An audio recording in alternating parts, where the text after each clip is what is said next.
দেখুন বাটা মাছ কেবল ঘরের সামনে আসছিল, নিলাম।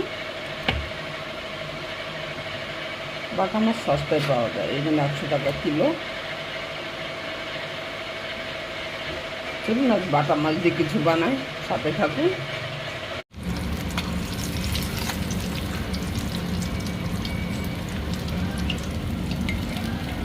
বাটা মাছগুলো ভেজে নেব।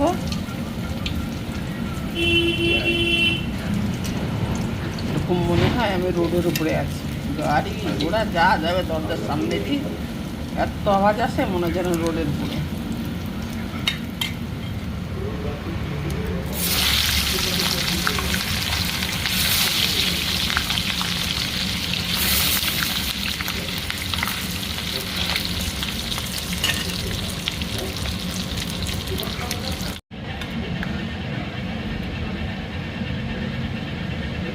বাটা মাছ ভেজে রাখছি, তরকারি বানাবো বেগুন দিয়ে আলু দিয়ে। বলে আলু ভেজে নেব।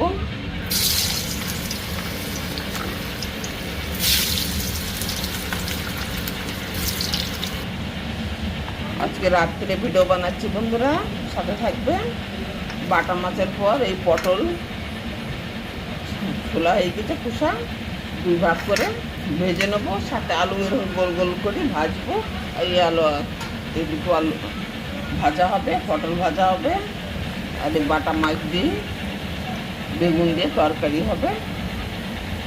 আর অনেক কাজ করলাম বন্ধুরা, এই দেখুন সরষে বাটা, লঙ্কা পাউডার করলাম ঘরে। এই যে আমি ঘরেই করি, লঙ্কা মশলা সব মশলা পাউডার। গরমের দিন তো লঙ্কা অর্ধেক পাউডার করছে, এখন অর্ধেক আছে, সব করা হলো না এত গরমে। বাকি লঙ্কাগুলো কালকে করবো।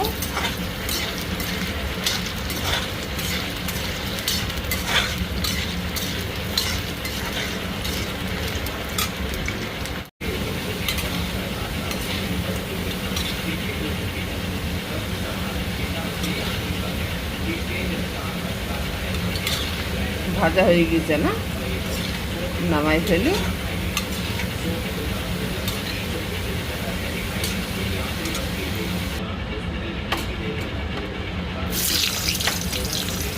বেগুনগুলো ভেজে নেব।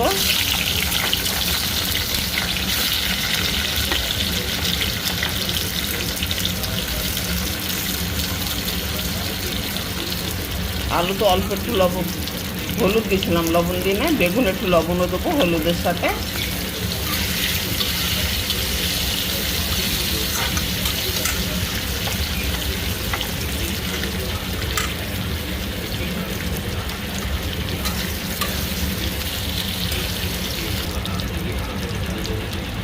অল্প একটু লবণ দিয়ে দেবো।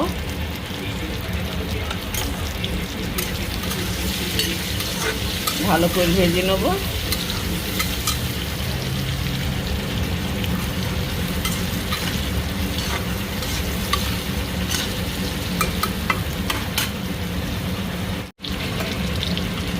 বেগুনগুলো ভালো মতো ভাজা হয়ে গেছে, প্রায় বেগুন ভাজা গলিয়ে গেছে। বেগুনগুলো তুলে নেবো।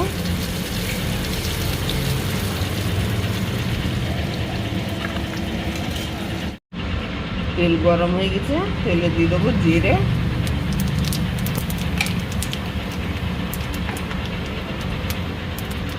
সাথে দেবো কাঁচা লঙ্কা,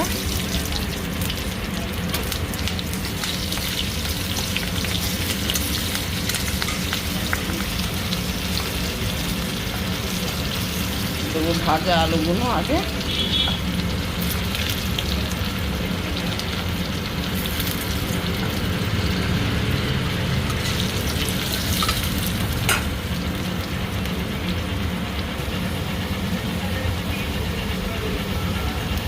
লঙ্কার গুঁড়ো, হলুদের গুঁড়ো, একটু পেঁয়াজ রসুন নাই,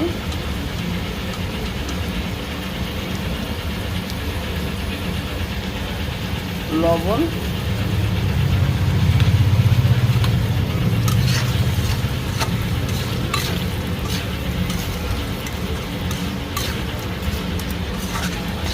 পাউডার তো জল দিয়ে দেবো।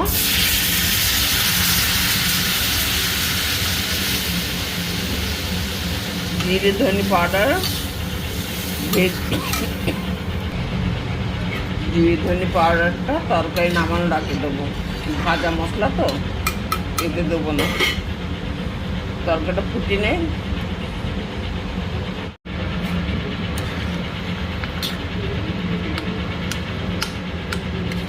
আলু গলিয়ে গেছে বন্ধুরা, এবার দেবো জিরে ধনে পাউডার। এটা ভাজা মশলা, এই জন্য পরে দেওয়া যায়, এই জন্য পরে দিলাম।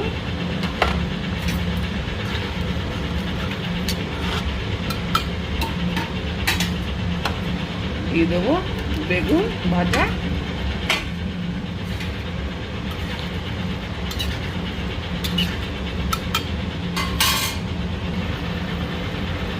তরকারি ফুটে গেছে, এখন মাছগুলো দিয়ে দেবো। সব মাছের ভেতরে ডিম হয়ে গেছে বন্ধুরা, মাছের ভেতরে ডিম ভরা। গরমের সময় তো মাছে এখন ডিম হয়ে যায়।